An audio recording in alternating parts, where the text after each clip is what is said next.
wise, classy would-be investors made their well-funded journey to Jerusalem, where they met with the king, Herod, which was not so wise.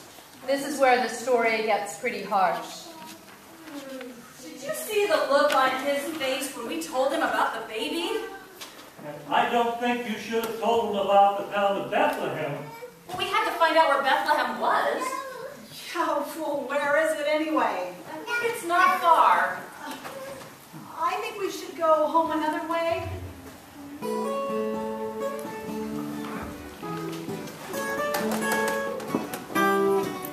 Those magic men imagine. Some people call them wise, oriental, even kings. Well, anyway, those guys, they visited with Jesus. They sure enjoyed their stay. Then one in a dream of King Herod's scheme, they went home by another way. Yes, they went home by another way. Home by another way. Maybe me and you can be wise guys too and go home by another way. We can make it another way. Safe home, as they used to say. Keep a weather eye to the chart on high and go home by another way. Steer clear of royal welcomes. Avoid a big to-do. A king who would slaughter the innocent will not cut a deal for you. He really wants those presents. He'll comb your camel's fur. Tell his boys announce they found trace amounts of frankincense, gold, and myrrh. Time to go home by another way. Home by another way. You have to figure the gods say and play the odds and go home by another way. We can make it another way. Safe home, as they used to say. Keep a weather eye to the chart on high and go home by another way.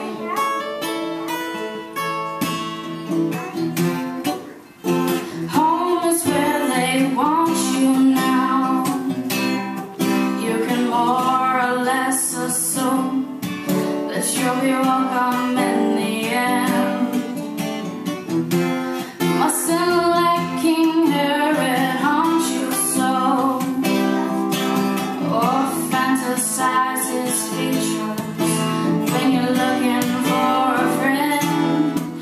Well, it pleasures me to be here and to sing the song tonight.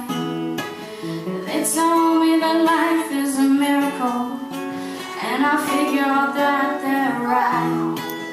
But Herod's always out there. He's got our card on file. It's a lead pipe cinch if you give an inch. Herod likes to take a mile. It's best to go home by another way. Home by another way. We got this far to a lucky start. Tomorrow is another day. We can make it another way. Safe home, as they used to say. Keep a weather eye to the chart on high and go home another way.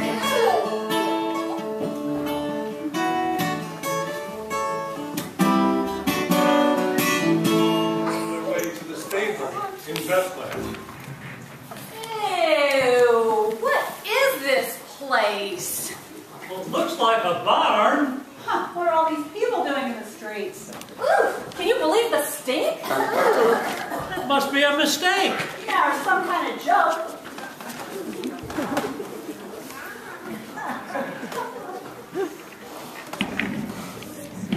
You know, it could be irony or some type of allegory. Well, I suppose. suppose. But do we really want to go in there? Well, you know, we could leave our gifts right here by the door with a note. Look, we've traveled a long way. I vote that we go inside. Let's see what all the fuss is about. Well, all right. Hold your noses. Okay, well, here we go.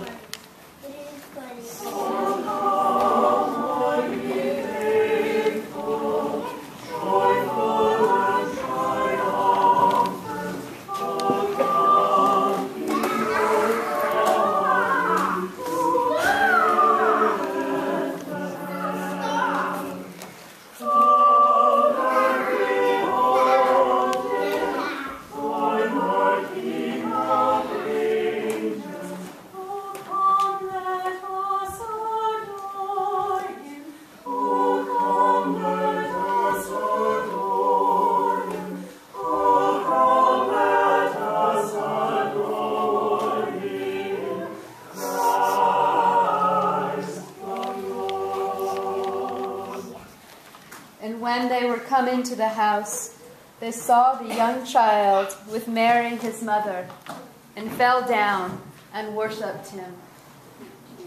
Now this is the heart of the story, the obligatory scene in any Christmas play. This is the pageant part. Look at the picture, subject of countless paintings and carvings. Lots of you probably have little figures like these in your home to decorate a tabletop or a mantle. What is it here that draws us in? What do we understand and take away from it? I think it's a baby gazing into its mother's eyes. I think it's a mother cradling a newborn in her arms. I believe it's a family bonded in love.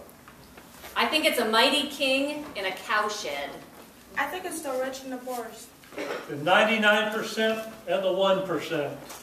Joining together in a moment of hope and recognition of their shared vulnerability.